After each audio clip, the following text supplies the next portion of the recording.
సూర్యుడు అనమాటన్నాడు, చంద్రుడు, నక్షత్రాలు, ఆకాశము, భూమి గిరగడగడ తిరుగుతూ ఉండగా ఏమంటాడో ఒకసారి తిరుగుతున్నావా సైన్ దగ్గరికి వెళ్ళినప్పుడు సార్ బ్రేక్ అంటాడు.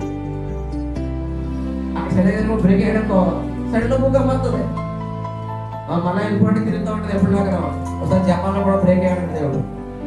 అప్పుడు మళ్ళీ కంపం, అప్పుడు భూకంపం వస్తుంది. అంటే భూమి ఎవరి మాట ఏంటంటే అసలు దేవుడి మాట ఎన్నో ఎవరి ప్రపంచంలో ఎవరైనా కాదు, ఎవరికంటే మనడే మనిషి. ఇప్పుడు ఆదామానే అన్నీ తినండి, శుభ్రంగా ఉండండి, ఆ పొట్టు తిరుగుతాను.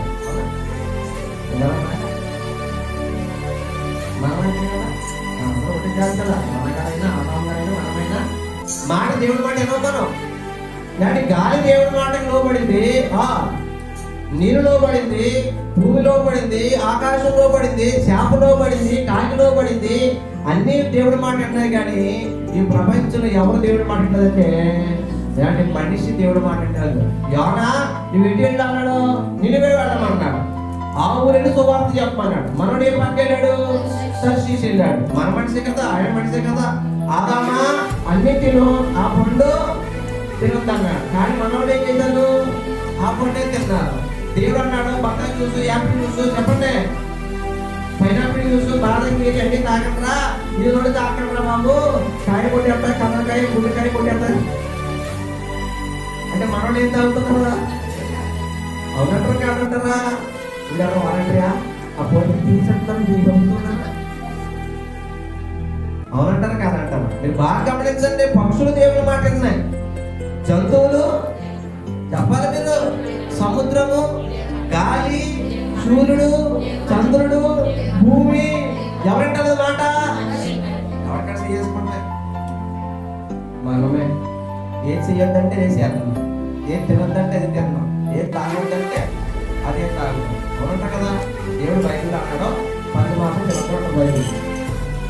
కానీ 10 మాసం వేసుకోండి ప్రపంచం కూడా మీరా 10 మాసం పడుకుని కూడా అక్కడ ఎక్కడ ఊరుతారు ఒకసారి అక్కడే అక్కడ పోటీ పంచుకోబడి కావాలి కదా. అన్నట్టు కావాలి తిన్నప్పుడు తిన్నావా మరి అంత పెట్టి ఇప్పుడు నానేయలేరు. దేవుడు స్తోత్రం. తెలిసినప్పుడు తినకుండా కానీ ఇప్పుడు తినకూడదు. మనం 10 మాసం ఏం చేస్తే చెప్పాడు దేవుడు, గబ్బులు తినవద్దు అన్నాడు. గబ్బులు మనకు వైరస్ కదా, ఏ వైరస్ 2 సంవత్సరాలు అడలాంటివి కదా.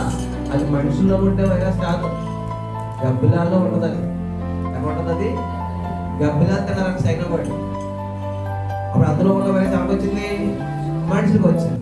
అక్కడి నుంచి ప్రపంచం అంతా అలెక్ట్. దేవుడు ఉందన్న మానేసి ఉంటే కరోనా వచ్చిందా? ఎయిడ్స్ తెలుసా? ఎయిడ్స్ HIV వైరస్ ఆఫ్రికా ఖండంలో, ఆఫ్రికా దేశంలో మనిషి అంతా సింపాంజీతో కాపని ఒకవాడు దాంట్లో ఉండి HIV వైరస్ ఆడికి వచ్చింది. ఆడు ఆ కుటుంబానికి ప్రపంచం కదా ఇచ్చింది. ఇప్పుడు దాంట్లో మొదలే ఏదో అంత ఆస్కారం పెట్టాం. అవునా కదా? దేవుడు స్త్రీలు పురుషులు పెళ్లి చేసుకోమంటే వీడు ఎవరితో సంసారం చేయడు? అవునా? బైబిల్ చదవండి, 5 కాండాలు చదివితే గృహ సంయోగం చేయొచ్చు, ఏం తినాలి ఏం తినకూడదు అన్నీ ఉంటాయి. అక్కడి నుంచి HIV వైరస్, వ్యాధి పేరు ఎయిడ్స్, వైరస్ పేరు HIV, human immunity deficiency virus అంటాం. వ్యాధి పేరు చెప్పండి, AIDS, acquired immunity deficiency syndrome. పొద్దున్న పని చేసి మనం ఎంత రోజులు 1 రోజు వస్తూ ఉంటాయి.